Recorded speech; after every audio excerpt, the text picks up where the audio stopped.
Bonjour à tous, je suis Pascal, audioprothésiste et également régleur d'implants cochléaires au CHU de Saint-Étienne. Bienvenue dans Les Points sur Louis, le podcast de l'audition par Acoustique Werner. Dans ce podcast, nous explorerons des sujets liés à l'audition pour informer et sensibiliser nos auditeurs autour de cette thématique. Aujourd'hui, nous partons à la rencontre du docteur Michel Roy, gériatre et médecin en EHPAD. Il nous apportera un éclairage sur le lien entre la dégénérescence cognitive liée au vieillissement et les troubles de l'audition, ainsi que l'impact de ces derniers sur la qualité de vie. Nous débuterons cet épisode en échangeant ensemble une dizaine de minutes sur les troubles liés au vieillissement, puis nous discuterons du lien entre audition et cognition. Pour commencer, Michel, peux-tu te présenter à nos auditeurs ? Alors, je suis médecin gériatre depuis 2003. J'ai travaillé au CHU 2003-2010 à l'unité mobile de gériatrie où j'avais surtout une activité de conseil. Je commençais déjà à m'occuper de patients de long séjour. J'ai fait ensuite un peu de qualité gestion des risques et puis je suis revenu à la gériatrie parce que c'est une vocation chez moi. J'ai un bon contact. Je me suis épanoui dans la prise en charge de patients dans ce qu'on appelle les EHPAD ou les maisons de retraite, pour être plus précis pour la population générale. Alors pour rentrer dans le vif du sujet, Michel, peux-tu nous expliquer en quoi consiste la prise en charge gériatrique, en quelques mots? Et notamment, quel est ton rôle de médecin dans un EHPAD? Alors la prise en charge gériatrique, elle est pluridisciplinaire, c'est-à-dire qu'il y a à la fois les équipes paramédicales, donc les aides-soignantes, les infirmières, et parfois dans certaines EHPAD, soit ce qu'on appelle des auxiliaires de vie, des maîtresses de maison, ou chez nous, c'est des agents hôteliers, ce qu'on appelle des APH, qui vont déjà prendre en charge de façon les soins de base, la dépendance, la réassurance des patients qui arrivent parfois un peu brusquement dans l'EHPAD, c'est quand même un traumatisme parce qu'ils ne sont pas toujours forcément à 200% d'accord. Souvent, c'est des situations compliquées où l'aidant s'épuise à la maison. Enfin, on peut voir tout. Il y a parfois des éléments de confusion qui s'aggravent, notamment liés au changement de lieu. Ils vont voir des nouvelles têtes.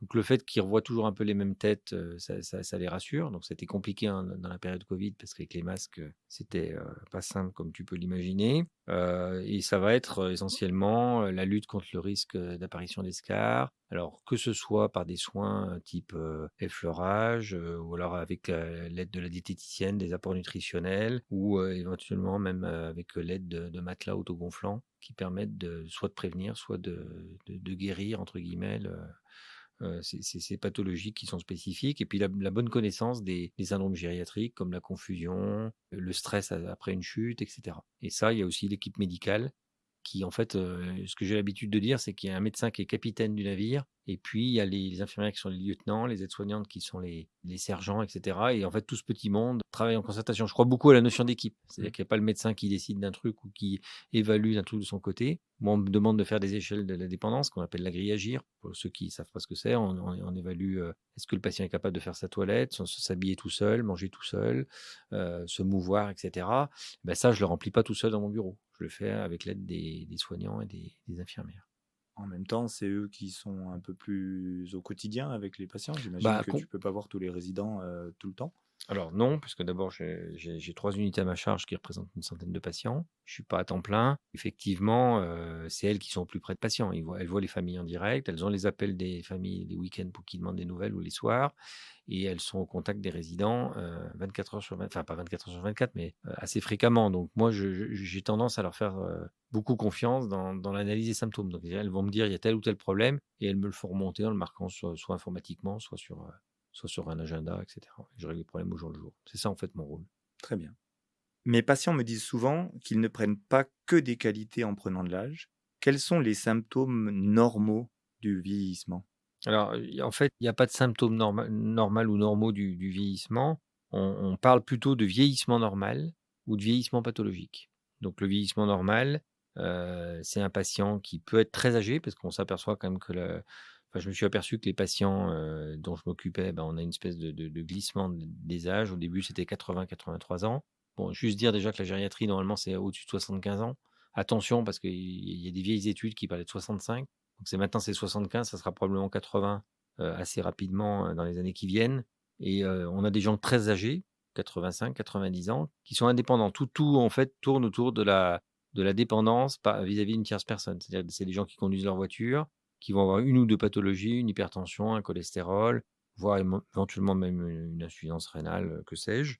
mais qui sont totalement autonomes pour la vie courante ou qui ont besoin de très peu d'aide. Ça, c'est ce qu'on appelle le vieillissement, on va dire, normal. Et le vieillissement pathologique, c'est une accumulation de pathologies. Donc, ça va notamment beaucoup tourner autour des troubles cognitifs, mais également sur les déafférentations neurosensorielles, comme la perte d'audition, qui elle-même, en plus, a un impact sur la cognition. On y reviendra plus tard. C'est une espèce de cercle vicieux, mais également les déafférentations visuelles. Et puis d'autres pathologies qui peuvent être cardiaques, respiratoires, etc. Et ça, cette accumulation de pathologies va faire évoluer le patient malheureusement vers un état de dépendance, alors qui peut parfois être maintenu au domicile, hein. Il y a des gens qui ne peuvent plus faire leurs courses, il y a des aides ménagères qui vont intervenir. Ils n'arrivent plus à faire leur toilette tout seuls et à ce moment-là, il y a des infirmières qui peuvent venir.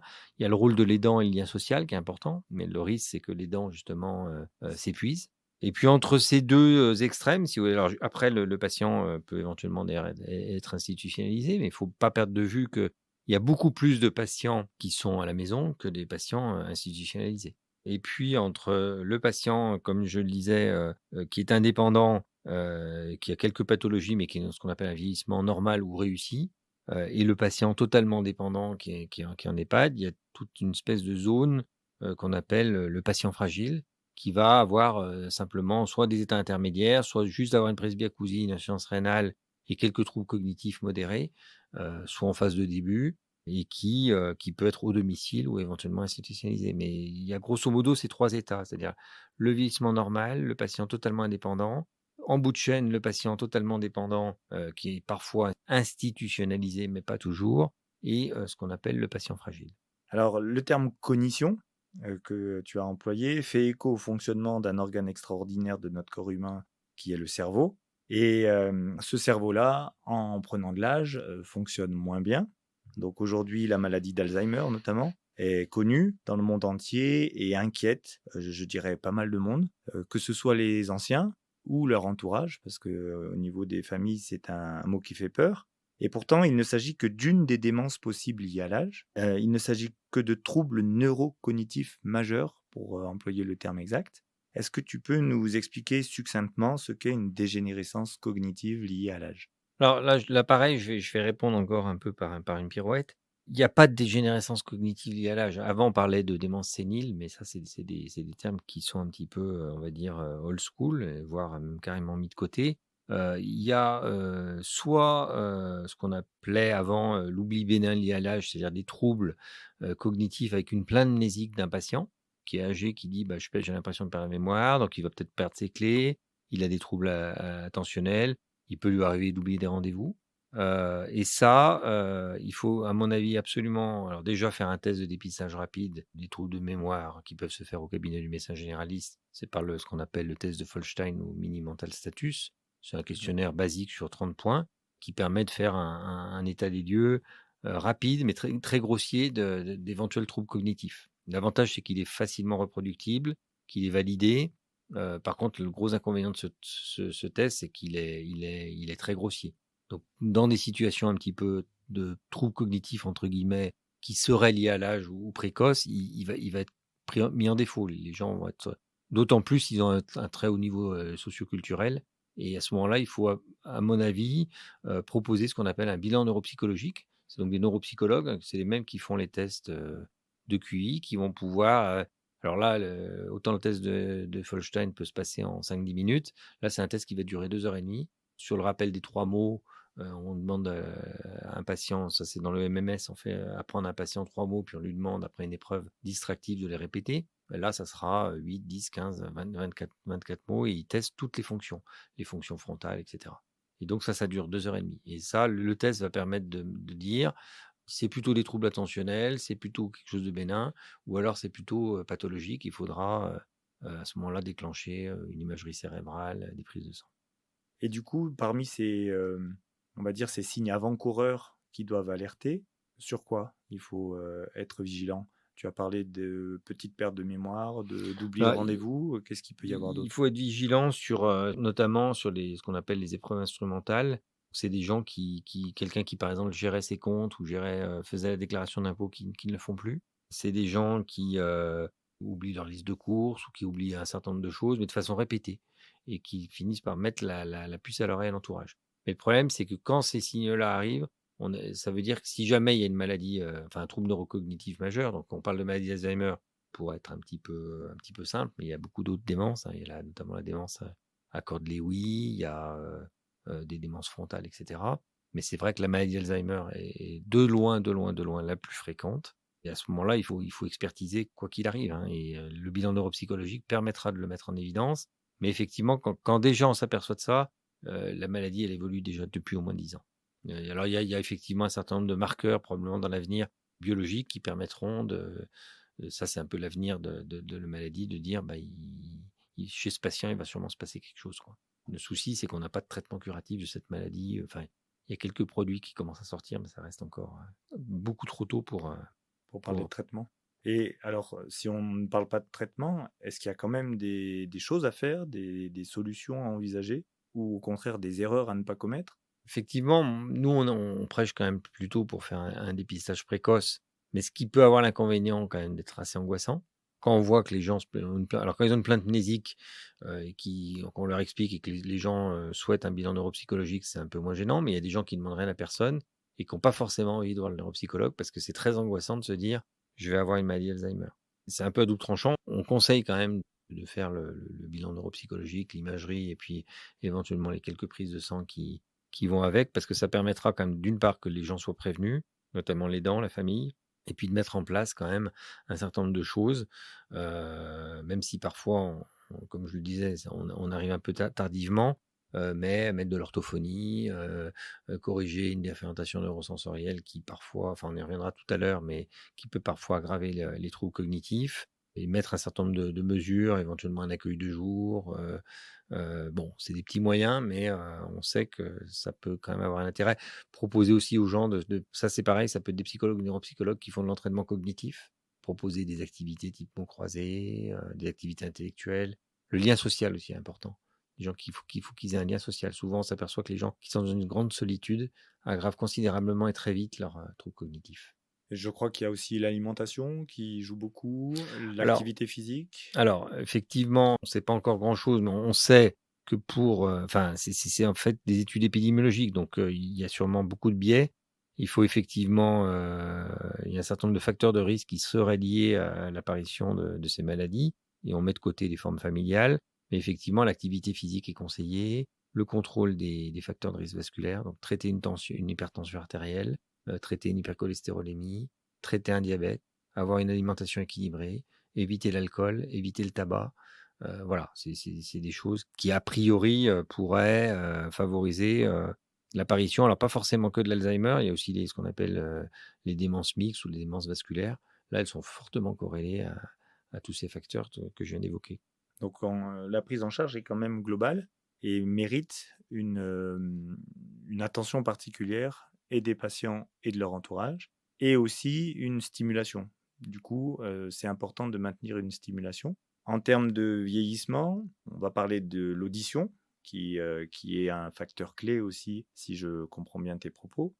Sur l'audition, quels conseils tu donnes, toi, en tant que gériatre, à tes patients?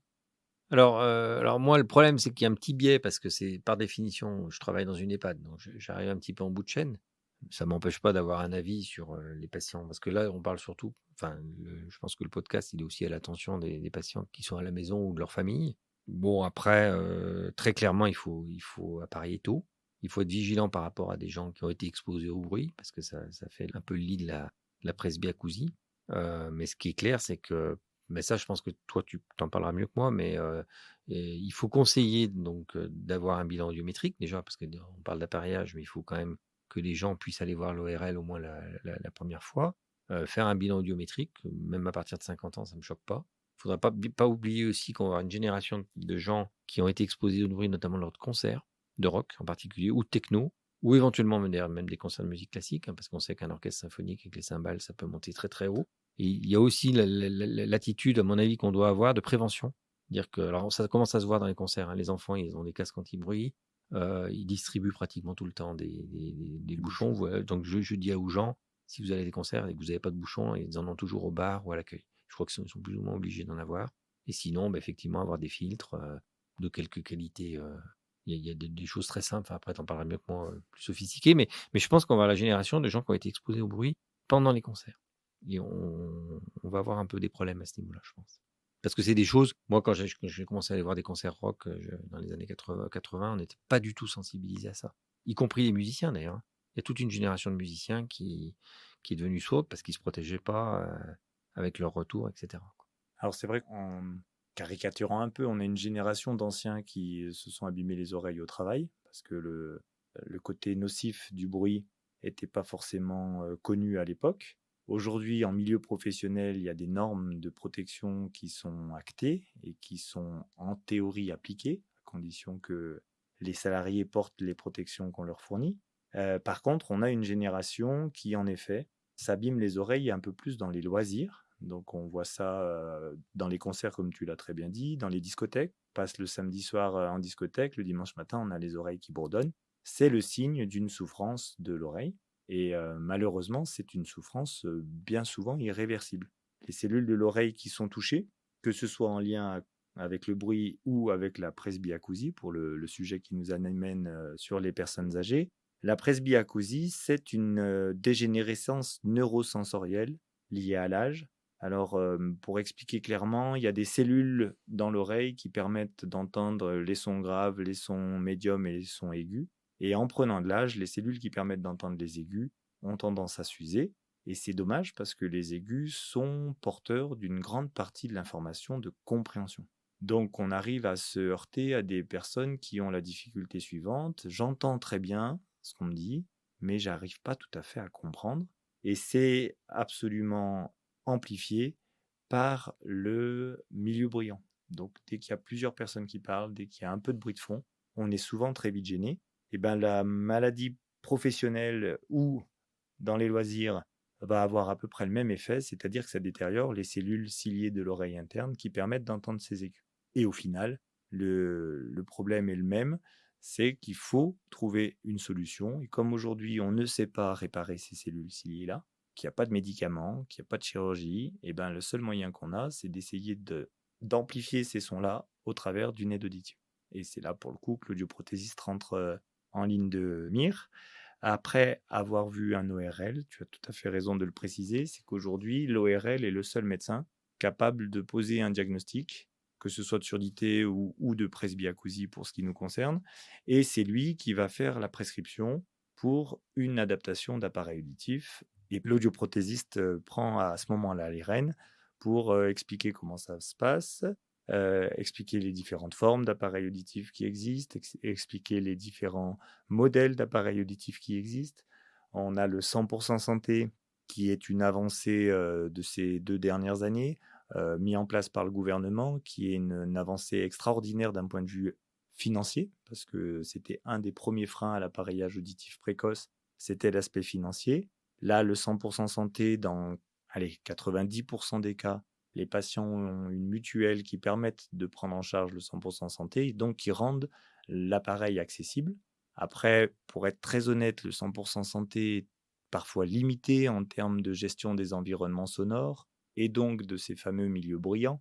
Donc parfois, dans quelques cas de presbyacousie, c'est pas forcément l'appareil qui sera le plus performant, mais il n'empêche que ça permet de conseiller le patient correctement, de lui trouver une solution adaptée à son budget pour le coup, et de faire des essais, parce que c'est pour moi la partie la plus importante de mon métier, c'est qu'on fait des essais.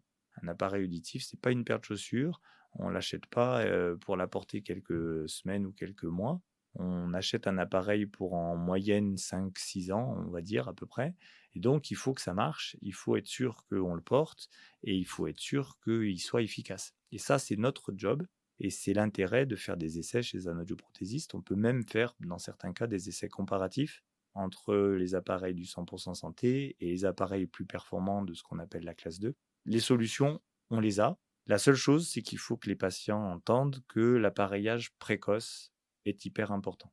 Plus on laisse la surdité s'installer, plus on a un cerveau en bout de chaîne qui est privé d'informations, et c'est des informations dont lui a besoin pour faire son boulot. Donc cette privation sensorielle, on sait aujourd'hui qu'elle est nocive. Elle est nocive pour nous en tant qu'audioprothésiste en termes d'attente des résultats si la privation sensorielle a été trop longue, mais elle est aussi nocive sur les troubles cognitifs. On aura certainement l'occasion d'en reparler. Après, qu'est-ce que je peux rajouter d'autre sur la presbyacousie? La presbyacousie, c'est une surdité socialement gênante.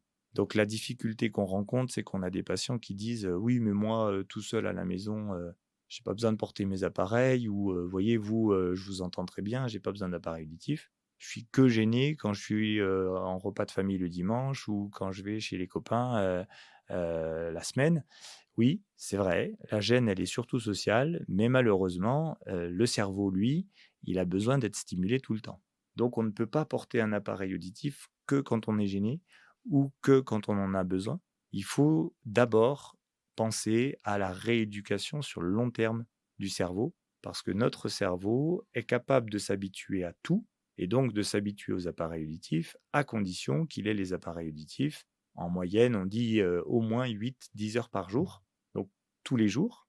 Et ça, il y a beaucoup de gens qui oublient cette information-là et c'est pour ça aussi qu'on a des difficultés d'appareillage parfois ou des déceptions dans l'attente des résultats. C'est parce qu'encore une fois, comme notre cerveau est celui qui fait tout le travail de compréhension, il a besoin d'être entraîné suffisamment longtemps et suffisamment souvent pour être performant et notamment dans des milieux complexes. Comprendre dans le bruit, même pour nous qui avons des bonnes oreilles, c'est difficile. Ça demande de l'attention, ça demande un effort d'écoute. Et aujourd'hui, les appareils auditifs, même s'ils n'arrivent pas à faire en sorte que la compréhension soit parfaite dans ces environnements sonores-là, c'est une aide au cerveau, une aide sur l'effort dont il va avoir besoin à mobiliser pour comprendre ce qu'on lui dit. Et les résultats seront forcément meilleurs si on a un cerveau qui est habitué et qui a l'entraînement nécessaire que sur un cerveau qui n'est pas assez stimulé et pas assez sollicité. Pour répondre à ton questionnement par rapport aux professionnels, on constate quand même que c'est quand même de mieux la plupart quand même, enfin des professionnels, en tout cas ceux que je vois, ils ont des casques. Donc il y a quand même une prise de conscience des employeurs et de la population. Après, est-ce qu'il est forcément, pour ce qui est des loisirs, très utile d'avoir des groupes qui jouent à 120, 130 décibels? Ça me paraît pas non plus forcément extraordinaire. En sachant que dans les salles de concert, maintenant, il y a des Réglementation. indicateurs et des indicateurs qui, si tu vas au fil par exemple pour leur faire un peu de publicité, je le regarde souvent quand je vais au concert, Un ils sonomètre, ont un ouais. sonomètre. Donc voilà. Donc je pense que quand même les loisirs ils commencent à diminuer un petit peu le son. Alors, les rave parties, tout ça, je connais pas trop. Mais moi j'avais envie de te poser d'ailleurs une question. C'est on n'aurait pas intérêt à faire un peu un dépistage auditif un peu systématique, quoi. Alors, si tant est que les patients soient d'accord pour le faire, en particulier chez des patients qui ont été exposés au bruit, y compris à 50-60 ans, commencer à faire des audiogrammes, si En eux ils fait, sont OK.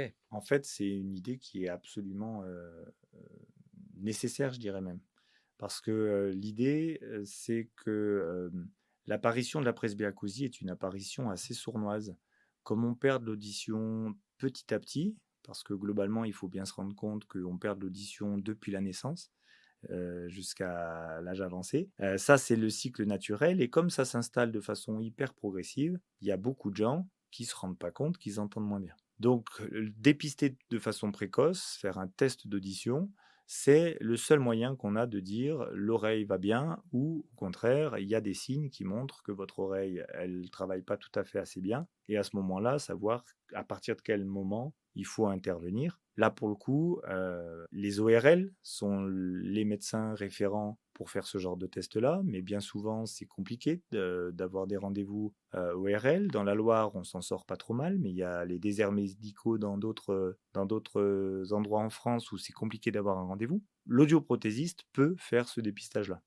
On fait ça en plus gratuitement. Donc l'avantage, c'est que c'est pas le budget qui doit freiner les gens pour faire un test. La seule chose, c'est que nous, on n'est pas médecin. Donc évidemment, notre test, il n'aura pas de valeur médicale d'un point de vue diagnostique. On ne saura pas exactement dire pourquoi ça marche mal. Mais on saura dire si ça va bien ou si ça va mal. Et pour le coup, si ça va mal, on est capable d'activer les réseaux de médecins, d'abord le médecin traitant en première ligne, mais aussi éventuellement le spécialiste pour aller poser un diagnostic et surtout, parce que c'est là le plus intéressant, la solution qui va avec. Il y a parfois des solutions qui sont plutôt chirurgicales, il y a des solutions parfois médicamenteuses, et puis il y a aussi la solution de l'aide auditive qui sera prescrite à ce moment-là par l'ORL au moment où il en jugera nécessaire.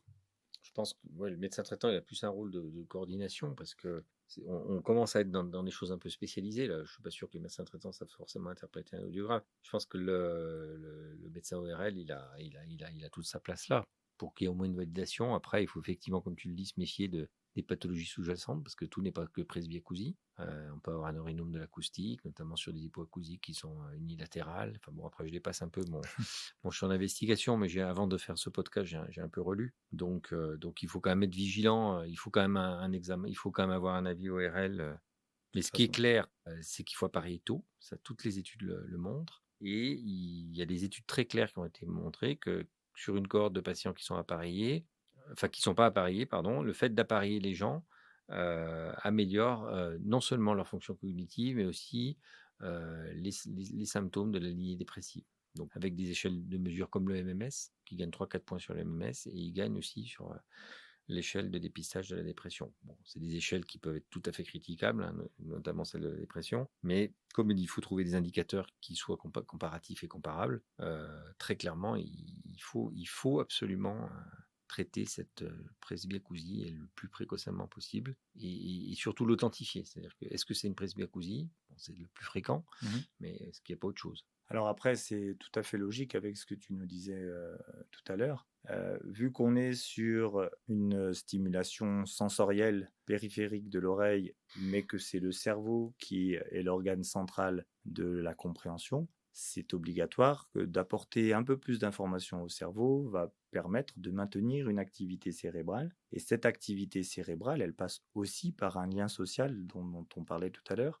La surdité est la première cause d'isolement social chez les personnes âgées. On fait répéter une fois, ça va, deux fois, on hésite, et puis à la troisième, on répond à côté, ou on interprète, et là, ça prête à quiproquo. Les quiproquos, ça fait rire tout le monde, sauf la personne qui a l'impression qu'on se moque d'elle.